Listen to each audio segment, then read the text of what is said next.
Jason, we're going to start. Ready whenever you are.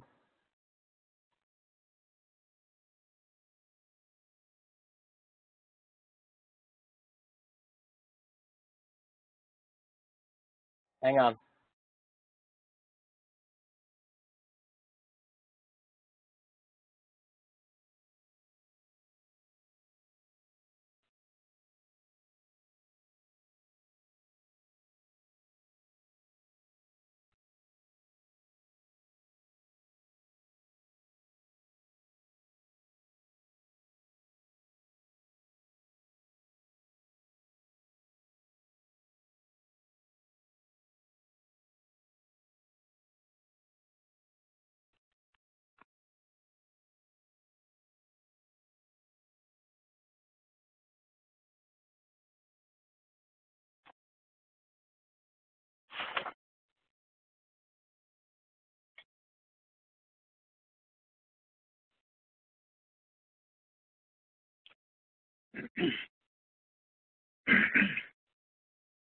You're good. Good day. My name is Dr. Leon Perlman. I want to welcome you to the Columbia Business School DFS Observatory webinar. We've got a superb crowd today from around the world. Our topic is Introduction to Bitcoin, Blockchain, and Distributed Ledger Technologies, and its application to financial inclusion. The webinar will last about 45 minutes to 50 minutes, and there'll be 15 minutes of Q&A after the presentation. We'll have a quick poll, and after the presentation, there'll be an optional live quiz of about 10 multiple choice questions. The link will be sent to you shortly, and so look out for the link to the quiz in your email, and especially check your spam folder. The link is live for 2 hours for certificate purposes. You can earn the webinar certificate. And after 2 hours, if you take the quiz, it won't count for certificate purposes. So just a bit about the DFS Observatory. It's a Gates-funded initiative at Columbia University, housed within CITI at Columbia Business School. You can go to our website, dfsobservatory.com, and you can see some of our activities. We have a massive legal and regulatory database on digital financial services, model laws and regulations, annual DFS and Emerging Payment Summit, which we had back in June, webinars, roundtables, publications, commentaries and analysis, and close collaboration with industry, regulators, academics, and SSPs around the world. These are the range of webinars and events. If you go to the website and look under archive, you can see recordings of previous webinars and our annual DFS and Emerging Payments Conference. So as I mentioned, you can earn a certificate of attendance. You need to attend 6 webinars and get 60% for each of the webinars that you attend. You're going to have to concentrate on the content to complete the quiz, because the slides aren't available afterwards. So all the answers to the quiz will be within the webinar, so on the slides and in audio. So please look attentively. So on to the webinar. It's a important and emerging topic, Bitcoin, blockchain, and distributed ledger technologies. If you're in the fintech world, in the DFS world, it's a term of art that's being used by industry and regulators quite often. So we thought that there was a need to ventilate and explore the issues around it.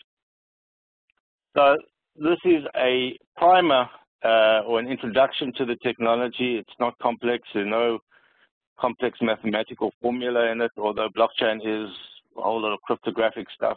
So we're trying to make it as high level as possible. So you'll see as we go along, concepts are explained in words and graphics in as simple terms as possible for the audience. So it can get complex, as this cartoon shows. But again, we're going to make it as high level as possible. So what's the problem we're trying to solve here?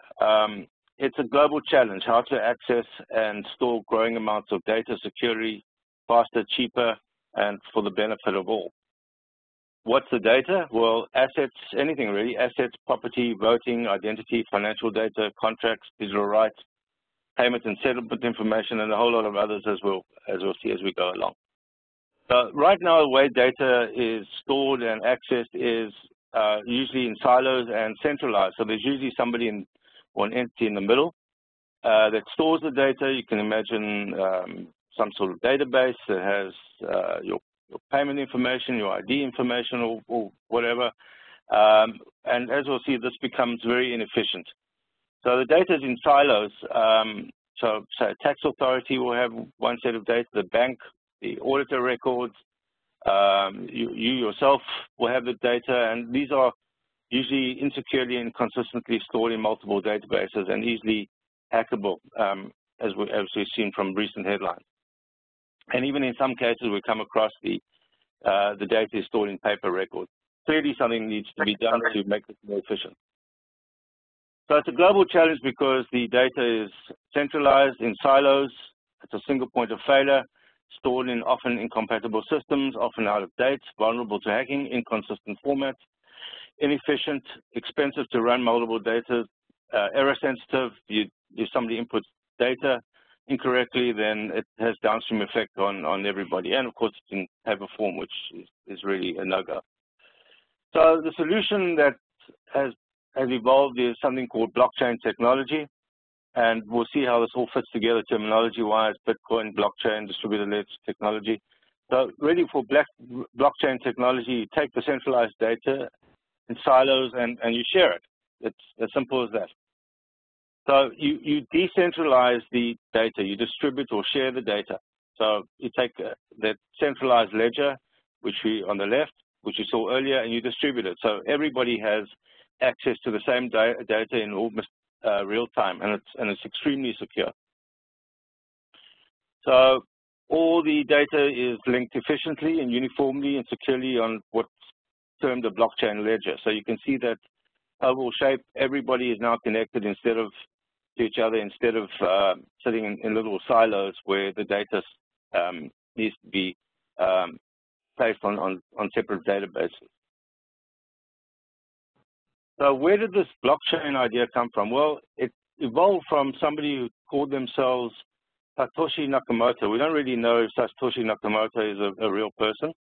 It's an endless debate since 2008 when this paper that introduced a concept called Bitcoin appeared, a peer-to-peer electronic cash system. So what did Mr. Nakamoto's paper talk about? Well, it spoke about Bitcoins and blockchains. So very simply on the left, blockchain is a technology, and on the right, Bitcoin is a cryptocurrency that he introduced. That's a way of buying and selling things with value. So the blockchain, the technology, is also known now as distributed ledgers, also known as shared ledgers, but the term that's in use is distributed ledger technology, but some people call it shared ledger technology. Terms of art that you'll come across are mining, it's secure, consensus, and it's now used for more than just the cryptocurrency, the original one. Bitcoin's gone far beyond that, and each of the transactions that underline a transaction is stored in what's called a block. So on the right-hand side, Bitcoin, it's decentralized, so there's no central issue of this currency. It's powered by this blockchain technology, so everybody has visibility of it. You can buy and sell, as I said, goods and services using Bitcoin currency. You need to buy it using fiat currency like a dollar or a peso. And it's pseudo-anonymous, so the users mine these Bitcoins. And there's a maximum of 21 million Bitcoins that can be issued. But since then, since 2008, there are lots of other cryptocurrency types or Bitcoin types. These are called altcoins as a general name. So the way mining works, you can imagine that go back a century or two, somebody's walking along a stream and they see a gold nugget and they pick it up and, wow, they've got a gold nugget. So they pick up all the gold nuggets on the surface and now they want more and there's nothing on the surface, so they need to buy a shovel. Buy a shovel, get all the gold nuggets that are shovel depth, and those are depleted, and then buy something bigger to mine even further. And as you can see, you need more complex equipment to mine. So with this 21 million Bitcoins, the first couple of Bitcoins were easy to mine. Those are the surface gold nuggets that you just pick up. And as the algorithm which underlines the Bitcoin blockchain, it's a puzzle really, needs to be solved. You need higher computing power to solve the complex problems. So it uses up a lot of electricity to mine these Bitcoins currently. And as you'll see, there's a change afoot to make this slightly easier. So as far as Bitcoin goes, in June 2010, a Bitcoin costs you 6 US cents. So 1,000 Bitcoins would have cost you $60. And now, I just checked the Bitcoin price before we went online.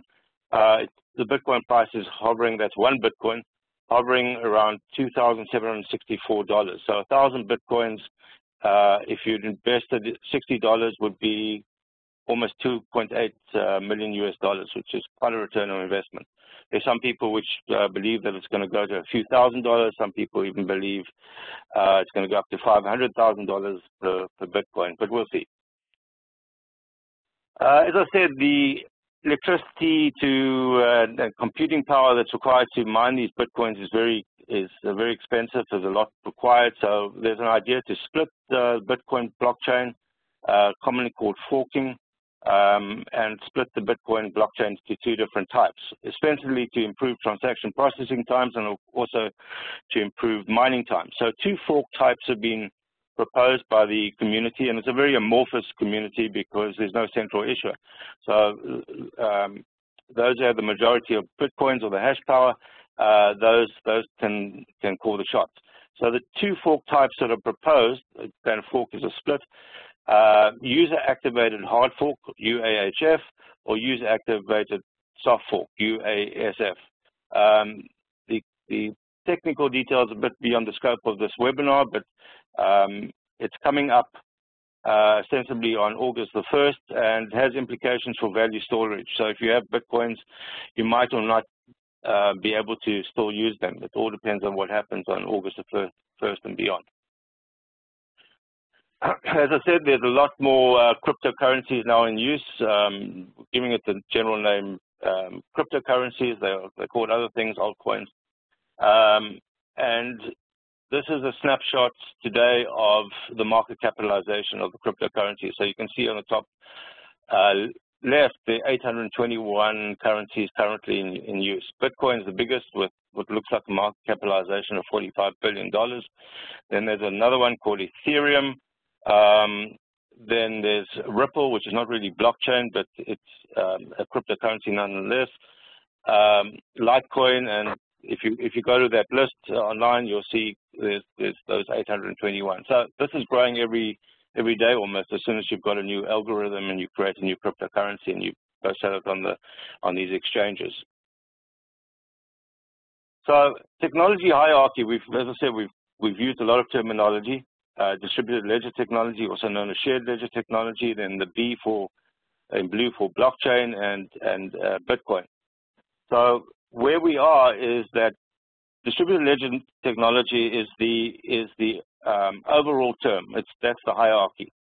Within that you have blockchain, which is a type of distributed ledger technology. There are others like Ripple, which is not blockchain. So blockchain we're going to use as a proxy today for distributed ledger technologies. But just keep in mind that there are other DLTs. And Bitcoin there at the bottom with that B and the dollar sign looking thing sits under Bitcoin. So at the top you've got distributed ledger technology, then blockchain, then Bitcoin as an application of the blockchain technology. So core concepts which you'll find in the blockchain lexicon. It's a distributed ledger, so the data is stored, as I said, in blocks or sequential blocks. It's secured through cryptographic keys. You need a private key and a public key to add data to it. It's tamper evident, so you can check whether or not the data has been tampered with at any stage. It used to be termed immutable, but there was an incident where immutability was proven incorrect. Immutability means you can't go backwards.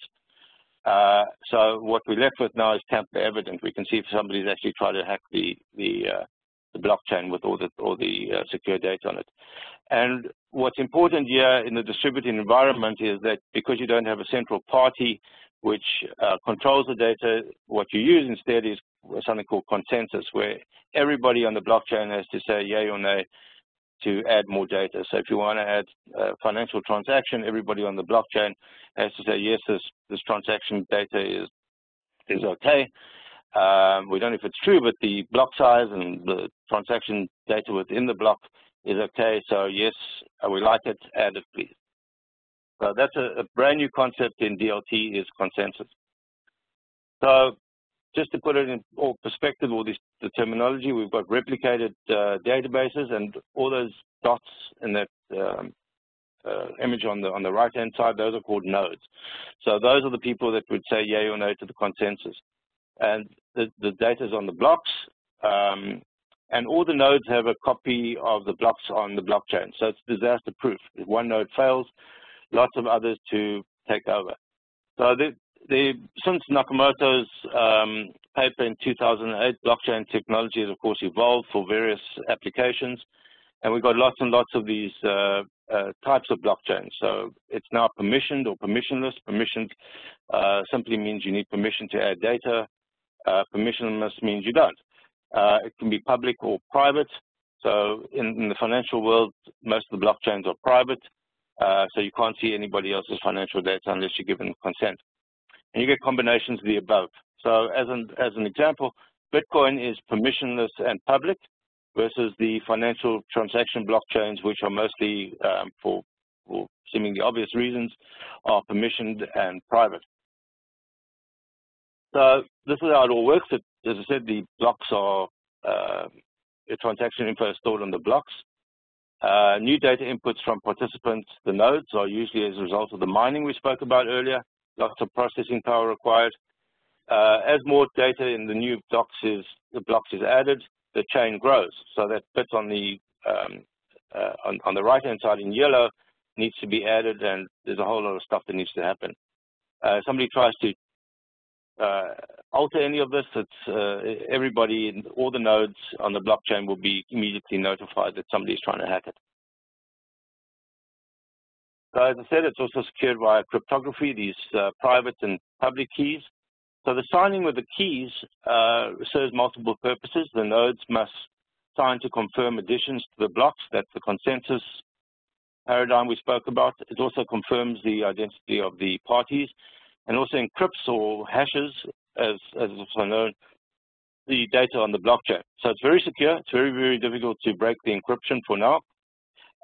Again, it's tamper evident. So insofar as the security, you're going to have a blockchain that sits here in 2017. Who knows what the computing power in 20 years' time will be. So some blockchains might need to be updated with new secure mechanisms, new secure algorithms as computing power to crack security increases. And we all know over the years that's happened. So these blockchains need to be designed to anticipate any increases in computing power that could ostensibly break the keys.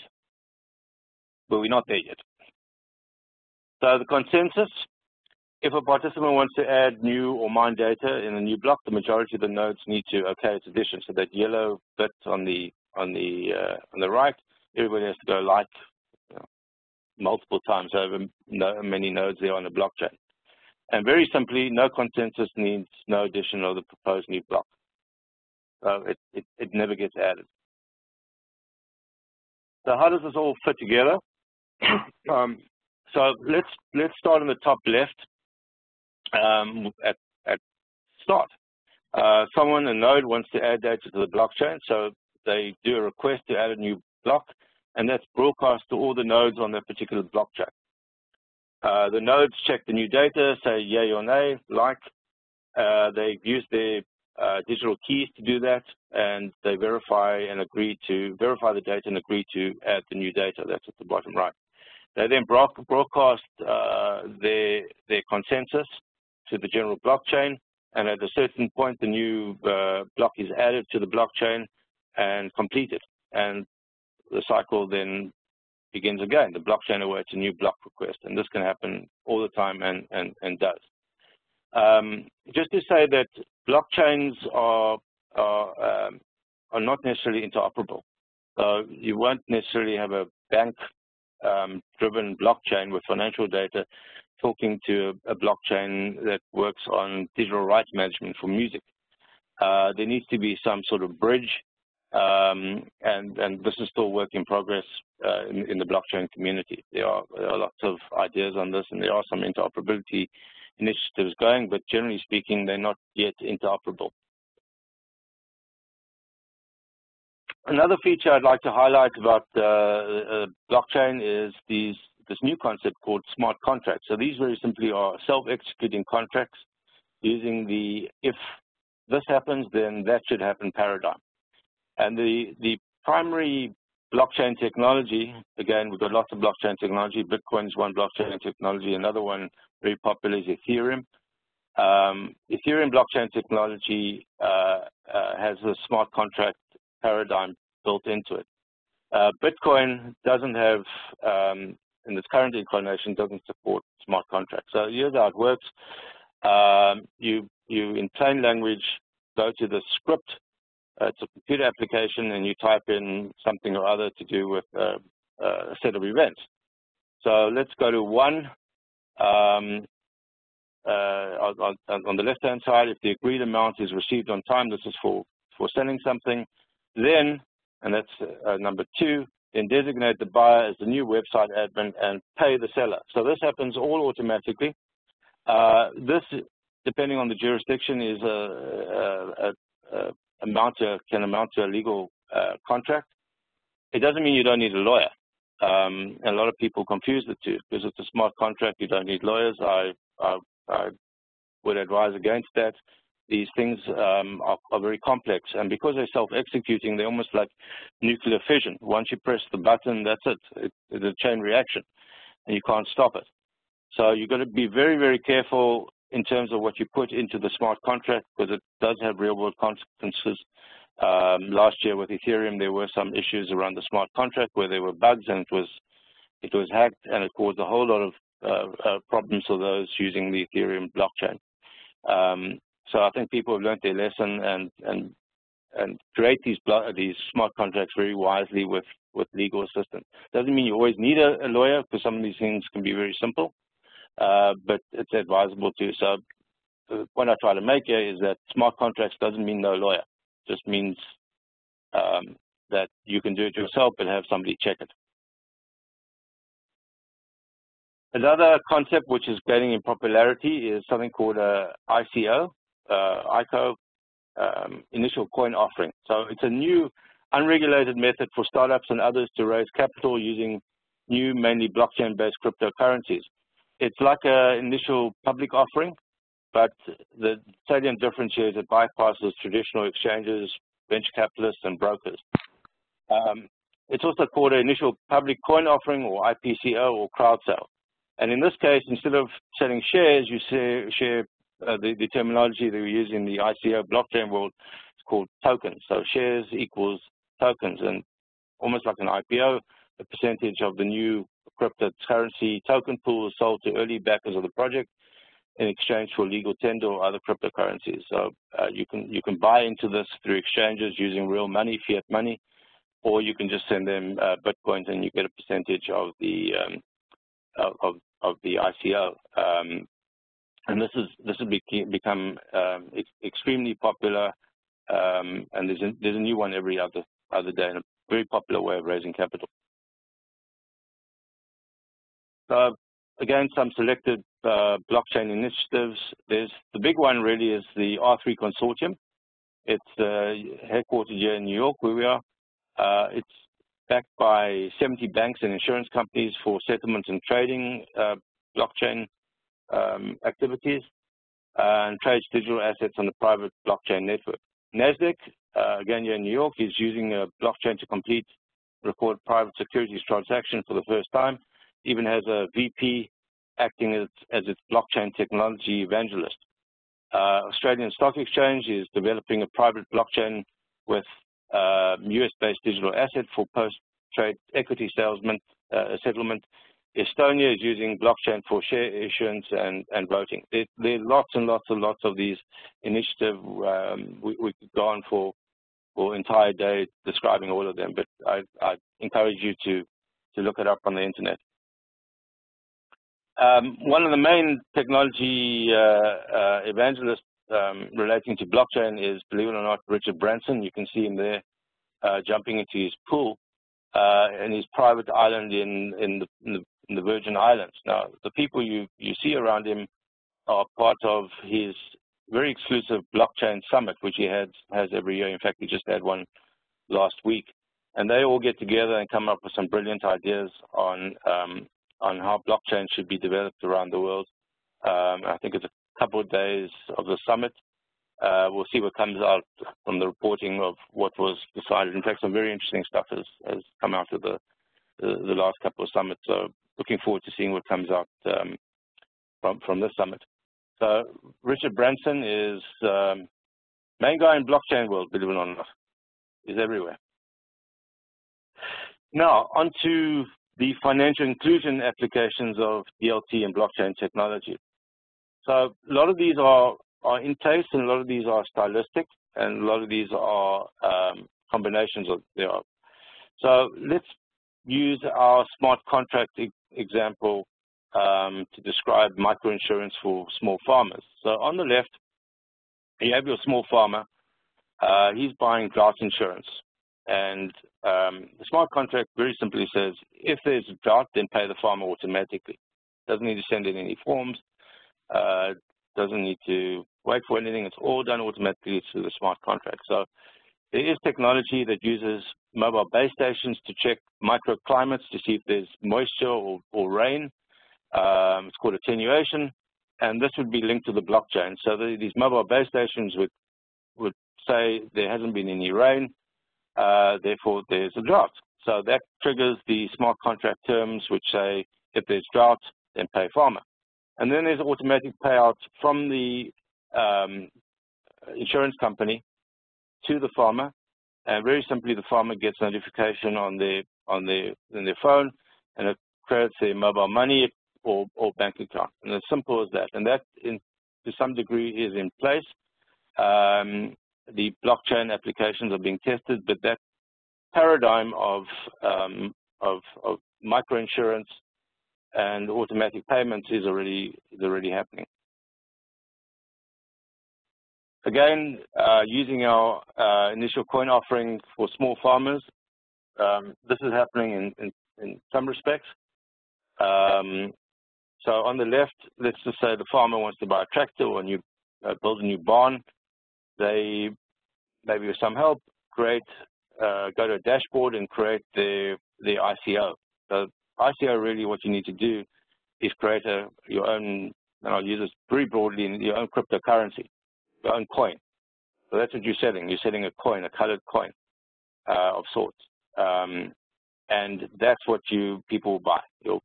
Instead of a share, your coin is your token, and that's what people are buying. So now you broadcast the fact that you've done all this and tell people to buy this. And all this stuff is sitting on an exchange. People come along to the exchange and use fiat currency, US dollar or Bitcoin, to buy these tokens. They execute a smart contract to say, I'm now a shareholder, and if for some reason we don't reach the required amount of interest in the ICO, then your money will be returned. So that's all in the smart contract. Let's just say it's all good. The ICO is successful. The threshold of capital is reached. The farmer gets the money and can buy the tractor and the barn. Very simple. And that's how you raise money with an ICO. Again, go check it out online. There's lots of these things happening, and it's a new way of raising capital without having to go to a VC or brokerage firm or any other formal environment. One thing I will say is that to a large extent this is risky, is because it's unregulated. Another application in the wild is remittances via Bitcoin. There are lots of companies doing this, but I wanted to highlight a company called BitPesa because they were one of the first. They send value via the Bitcoin rails versus banks, SWIFT, Western Union, etc. And they operating in Nigeria and Tanzania and one or two other countries. They ostensibly were operating in Kenya until they had a court case with Safaricom, which runs M-Pesa. So that market is there, but not as big as it could be because of the court case. In fact, the Kenyan Central Bank has got a negative view of Bitcoin anyway, which is we'll see is the view of stance of quite a few central banks. So remittances via Bitcoin, that's also one solution to de-risking, which has been proposed and in place. De-risking, of course, is where a company is shuttled from formal remittance corridors through SWIFT or the like because of concerns about money laundering or some similar regulatory issue. So something else which is happening in the wider world, but let's bring it down to the financial inclusion world, is interoperability and settlement between parties. So right now on the left, the current clearing and settlement style is through a central counterparty, also running a switch of sorts. So all those parties on the left would have to connect to the switch and pay switching fees. And the central counterparty, if it's hacked, it's a problem. So there's risk, there's fees, and there's lots of other governance issues. Whereas the solution on the right is blockchain-based. And what you have, which is quite nice, is a real-time liquidity check. And it's cheap and faster. So in terms of the real-time liquidity check, in a clearing and settlement environment where you're going to pay somebody after you both send each other instructions to pay, you get what's called netting, and then somebody owes somebody money at the end of the day. But you need to know that that person is good for paying you at the end of the day once all the transactions have been netted. And you don't really know that unless they give a guarantee of sorts. And guarantees cost money because it removes capital, working capital. So there needs to be a better solution, and that's through the real-time liquidity check using blockchain. So very simply, what happens is that the party who's paying gives the party who it's going to be paying to a window, a very limited window to check whether or not that party, the paying party, has got enough liquidity to pay. And that's done in real time. So instead of seeing all its financial books, it just says, just check if I've got enough money and we can go ahead. So that's done in real time and constantly, and you can only do that through blockchain technology.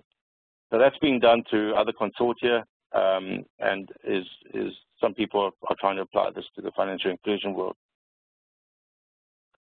Identities on the blockchain is another aspect which is got a lot of attention, simply because in a lot of jurisdictions there aren't identities. So you've got a greenfield way of building identities, which is secure, it's not paper, so you can't tear it up. I think the best example, which is not blockchain but of digital identities, is the Aadhaar system in India, which has digitized identities through biometrics. So you can do almost the same with blockchain, and use facial recognition or fingerprints or iris scans and store that. So somebody can transport those identities and attest to the fact that it was created in a secure environment, and therefore it's good to go for any application requires a verified identity. BankQ is doing this in a number of places, Latin America and Kenya. They're one of the first to apply this. There are quite a few others that are since come along. But this is the new way of, new idea to store digital identities where there's actually no consistent and secure identity system in the country. Another interesting application of blockchain is what's called digital fiat currencies. So as an example, the Barbados central bank is proposing to create a blockchain-based digital dollar in conjunction with service provider BIT, which operates in the Caribbean. So the plan is to implement an interoperable digital fiat currency throughout the Caribbean, not only with the save on cash, but it would then also be interoperable. But as importantly, in the mobile money, digital financial services realm, you will no longer need to first convert fiat currency or value to electronic money for use in mobile money systems. The pool of funds is already e-money or digital fiat currency as e-money. So that conversion doesn't need to take place, which increases efficiencies and decreases costs, because there is a cost to conversions. You need to have multiple bank accounts and multiple accounts. It's looking promising. We'll see where this initiative goes. I think they're making some announcements even this week. Another initiative is Bitland in Ghana to put property, this is not the only one, by the way, there are lots of others, to put property registrations on blockchain, so that apparently there's a big problem that people just assume the title of some land or property and nobody can contradict them because the records are not available, lost, or incorrect. So the idea now is to regularize this by putting all those land title registries onto a blockchain. So now let's come to some other open issues, or the legal and regulatory issues in blockchain technologies. So let's just differentiate between Bitcoin regulation versus blockchain regulations. They're often thought of as interchangeable. In fact, Bitcoin and blockchain are often conflated as being the same thing. But for legal and regulatory purposes, we definitely need to disentangle them. So they're not the same issues. They have different risks. Very simply, as we've discussed before, Bitcoin is a currency and blockchain is the protocol or the infrastructure on which all these things operate on. So in terms of Bitcoin, this is a very controversial subject depending where you are in the world. Lots of divergent opinions from regulators, judges, even policymakers. The policies approaches completely vary, as we'll see. In some cases, you can have recognition of Bitcoin as a currency, so you can buy and sell things with it. Is it money because it's storing some sort of value? It's an asset class or commodity. So the U.S. has got multiple regulators looking at this, and they all claim simultaneous jurisdiction over Bitcoin, which creates a bit of a nightmare for those trading in Bitcoin and using it. There have been a lot of court cases around this because of that. Another issue is how to apply consumer protection measures and how to apply anti-money laundering measures to Bitcoin. As you'll see, lots of divergent headlines from around the world. Belgian Minister of Justice plans to crack down on Bitcoin activity versus Japan, which is embracing it. But Japan's Bitcoin law goes into effect. Russia eyes legal recognition of Bitcoin in 2008. So, excuse me, lots and lots of divergent regulatory views. There are some papers from the IMF and the World Bank and CPMI which say do this or that with Bitcoin, but again, it's all over the show in terms of how various jurisdictions approach Bitcoin regulation and the legal issues. So in terms of the open legal issues in blockchain, the veracity of the property or asset rights embedded in the blockchain is that issue. The legality of smart contracts. What's the place of contracting using a blockchain? Is it, for example, where the last node issues consensus, or is it the first person to start the process of adding a block? These are all open issues. What's the time of contracting? Is it the first time somebody asked for data to be added, or is it the last node that gave consensus? What's the chain of legal liability if something goes wrong with with something, for example, a blockchain smart contract? Is the programmer liable? Who's liable in this? These are all open questions. It hasn't been tested as yet, so that's why it's open. We all got theories, but it hasn't been really tested. So in terms of regulatory issues, there's varying approaches worldwide. There's some blockchain laws emerging, believe it or not. They attempt to define a blockchain.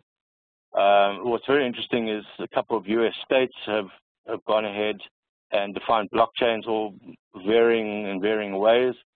In one case, interestingly, Arizona, because they're pro-guns, they put on the blockchain law that no gun registry can ever go on a blockchain, because the idea is people should be free to buy guns and nobody should be able to trace you.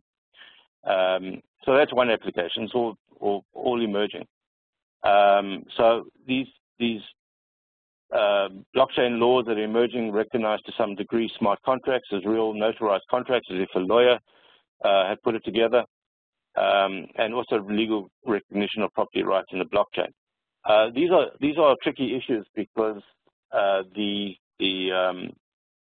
laws need to integrate into existing electronic transaction laws and e-signature type of laws, and that's not really been done. So these blockchain laws are just emerging out of nowhere with no integration into other electronic type laws, electronic contract type laws, which makes things a bit messy downstream when they test it. Other open issues: how to apply consumer protection measures, how to apply anti-money laundering measures. Same Bitcoin. Use of identities registered in one jurisdiction in others. So taking that blockchain, that ID on a blockchain, and can you use it in another jurisdiction or even in another environment in the country without having to go through another set of ID verification. So again, the approaches, the regulatory approaches are all over the show. British government grants millions for blockchain technology research. Reserve Bank of India investigates blockchain for financial applications. Dubai government body sign MOUs to use blockchain and other technologies. China's central bank completes digital currency trial on blockchain. South African Reserve Bank circulates first ever smart contract using private Ethereum blockchain. So what we've got here is an interesting development, is that not only are the central banks and the regulators aware of blockchain, but they're using it themselves to some degree. And because of that, they're actually encouraging others to test blockchain technology. And this is a paradigm called the sandbox, the regulatory sandbox. And here's a screenshot from the central bank in Malaysia explaining in very simple terms its approach to sandboxing. So you can build almost anything you want in a safe environment with clear boundaries and safeguards, and they may relax some but not all of the existing regulatory rules. And importantly, within the sandbox, the sand's not going to spill over if there's a problem. The consequences of failure can be contained. So again, the regulators are allowing these new technologies, fintech technologies, to be tested in a limited environment for a limited time. So that usually the permission is got a sunset clause. You says you have to end on July the 24th. That's it. If it works, it works. We might extend, but you have to end it. Again, the existing rules are relaxed. So there's some what's called regulatory forbearance, but not scrapped. They're scrapped altogether because others obviously need to abide by the rules. You're not in the sandbox environment. So a very interesting development. UK FCA is also doing this, and also the Monetary Authority of Singapore. This is again, I won't go through this. This is the proposed sandbox criteria, and really the overriding term you need to use to understand is this is all experimentation within a limited environment. So there's lots happening in the blockchain, Bitcoin, distributed ledger technology world, and if you want, we're going to take some questions. Before we do that, we're going to bring up two quick polls. I'd encourage you to participate in them very, very quick. And Jason, our moderator, will bring them up shortly.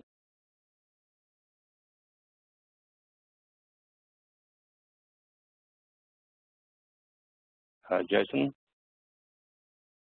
While we're waiting for that, I've got a question from Rory McMillan, the double L. He's in Washington, D.C. He's got a question on the various applications, which is most likely to have the largest impact on financial inclusion. Is it the reduction of costs? Well, there's the poll. We just have to hold off on Rory's question. So if you could complete the poll, we'd appreciate that, please.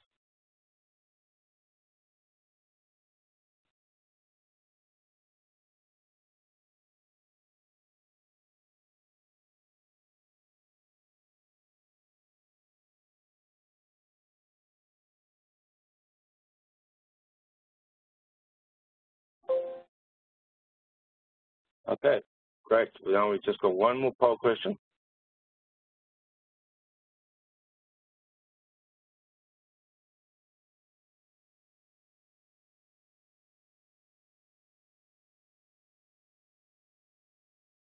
Just wait for that to come up.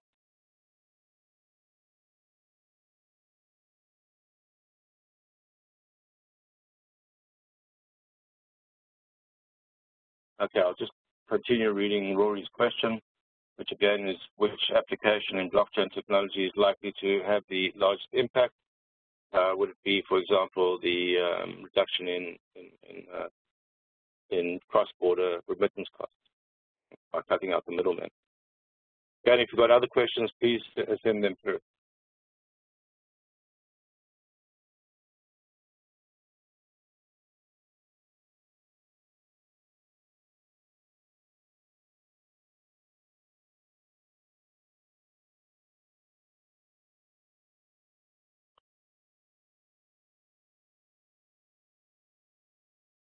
Okay, I think we can close the poll and carry on to the questions. So, to Rory's question about largest impact, I think, quite frankly, it's a bit of a shotgun approach at the moment. Everybody's trying everything with blockchain. But to your point about it's going to cut out costs on remittances, yes. The usual rails are being discarded, if you will, but there are some in-country compliance costs which need to be taken into account.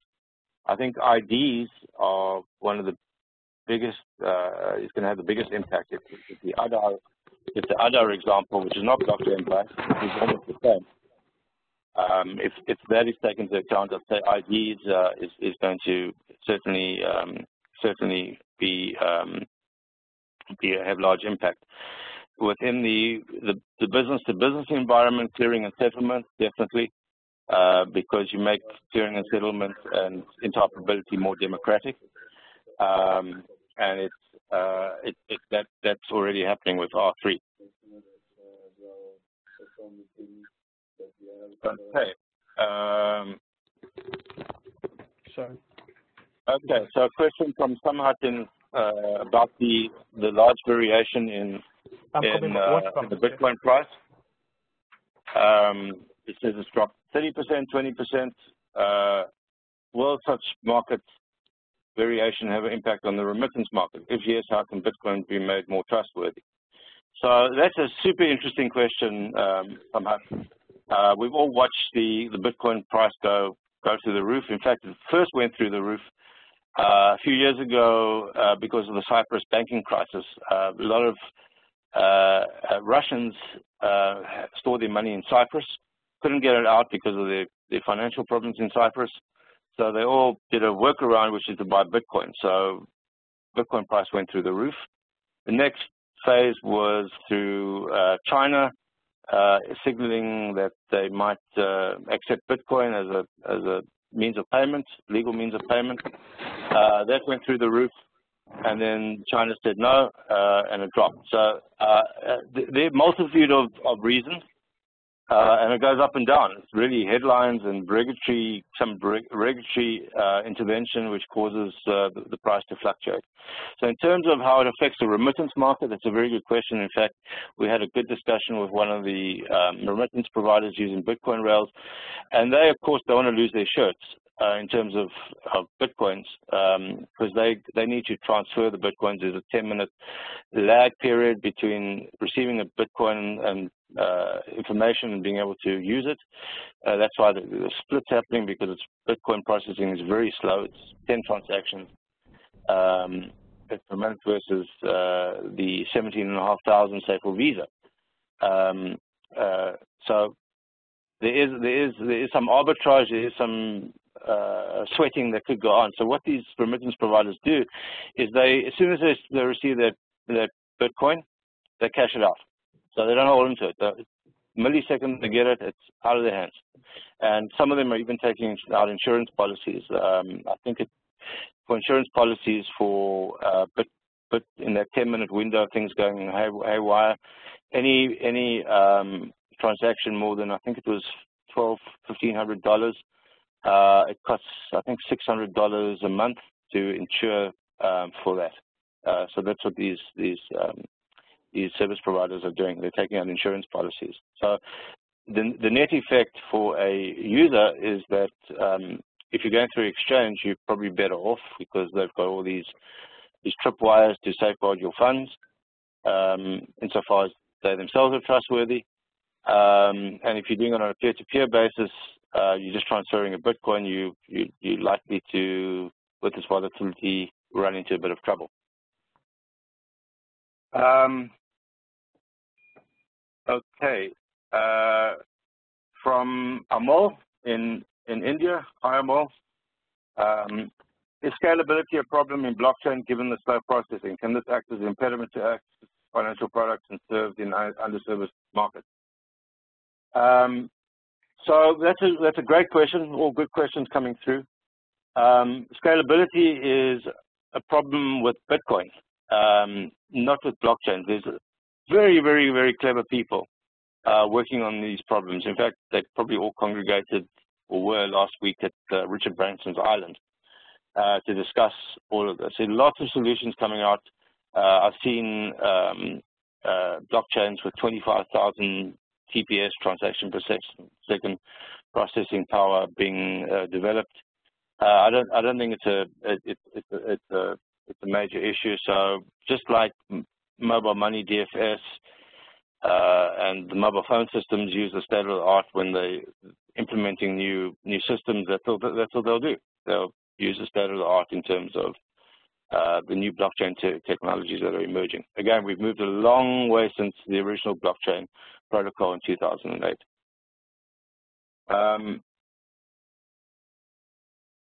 Okay. From Jackie, regarding, excuse me, initial coin offerings. One of the largest ICOs, the DAO, was hacked and led to a hard fork in the Ethereum ledger. Is this a systemic risk, and if so, how can we mitigate? Thanks again for that question. Yes, these are issues, but again, the communities are aware of this and are fixing these blockchain hacks. It's not to say that they're going to discover everything. Some equally clever people out there with black hats on trying to undo everything, all the good. So I'd say in terms of systemic risk is that the most proven blockchains are the most usable for now. Ethereum has been fixed, so it's usable. And there are various others. There's Hyperledger and R3's Corda, and these are being bulletproof, if you will. They're kicking the tires as we speak.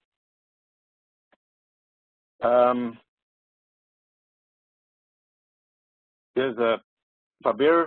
Blockchain offers tremendous savings in transaction costs and time, but will the high initial costs be a deterrent, especially for financial institutions?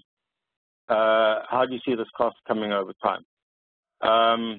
Well, I'd say that the costs are coming down. there are a lot of DIY blockchain solutions. That ICO paradigm I spoke about, that to an extent is dashboard driven. There are lots of companies that recognize that, look, you know, as I said, this is a prime and not prime numbers. You don't need to be a PhD in blockchain cryptography and private keys and algorithms and blocks to create a blockchain. There are these off-the-shelf solutions which create the ability to have a robust, bulletproof blockchain.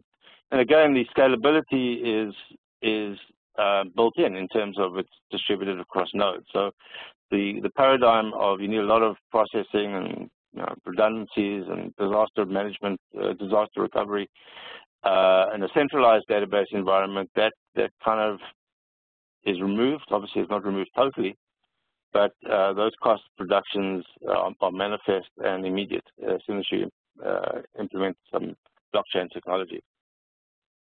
Yeah, the question from, I think it's Ari.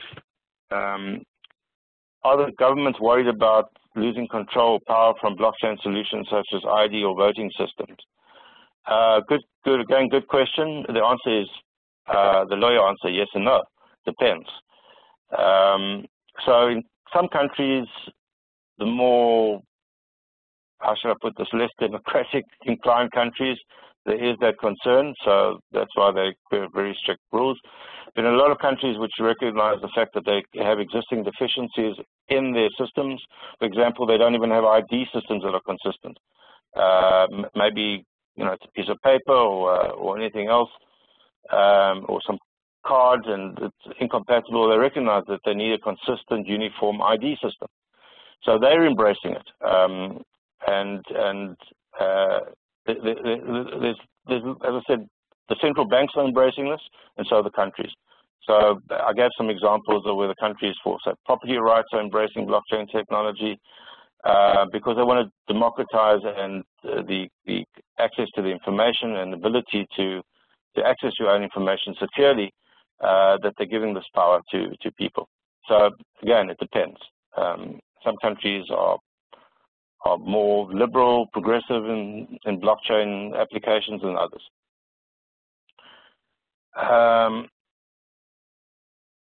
Okay. Could you say something, there's Josafa, could you say something about BitLicense? How can regulations like that improve DLT employment? Well, BitLicense is, for those who know, is a license issued by New York State to be able to transact in Bitcoin. It came about after a long process. In fact, the first, what they call it, the guy, Bitcoin felon, Bitcoin convict, originated here in New York, and he went to jail for about 15 months for not doing AML on his Bitcoin exchange, not doing proper AML. So don't forget, just because you have Bitcoins, you cash in and cash out, there are some off-rails and on-rails, on-ramps, off-ramps, as I just call it, where you do need AML to be affected correctly according to the regulations, otherwise you get into a bit of trouble. So how can regulations like the BitLicense improve DLT employment? Well, it needs to be done properly. As I said, there's some US states which have done this, and you know, for the best will in the world, they still define Bitcoin incorrectly. Sorry, blockchain incorrectly. So they defined it, and this is in April this year, long after the immutability paradigm was proven to be incorrect within the blockchain world. They inserted the word immutability in the blockchain definition. So it's an ongoing process to inform and educate regulators, and I think there's good public-private partnerships happening, and there's a lot of collegial meetings happening between regulators, as you can see especially from the sandbox approach, where the regulators and the industry meet and see how they can improve these things, because regulators want to learn. In fact, I'll say this: we at the Observatory are working on some model regulations that have blockchain impact. So look out for that in sometime in the beginning of 2018 or even sooner. Okay. I think, I know there are a lot of questions, but we're actually at the end of the session. And I want to thank you very much for your participation. Again, please go to the observatory website, dfsobservatory.com, one word, no hyphens, and check out our database. Also, those on this list will be informed of future webinars that are coming. We'll have some on interoperability, consumer protection, risk management, payments, payment technologies, a whole lot of interesting stuff.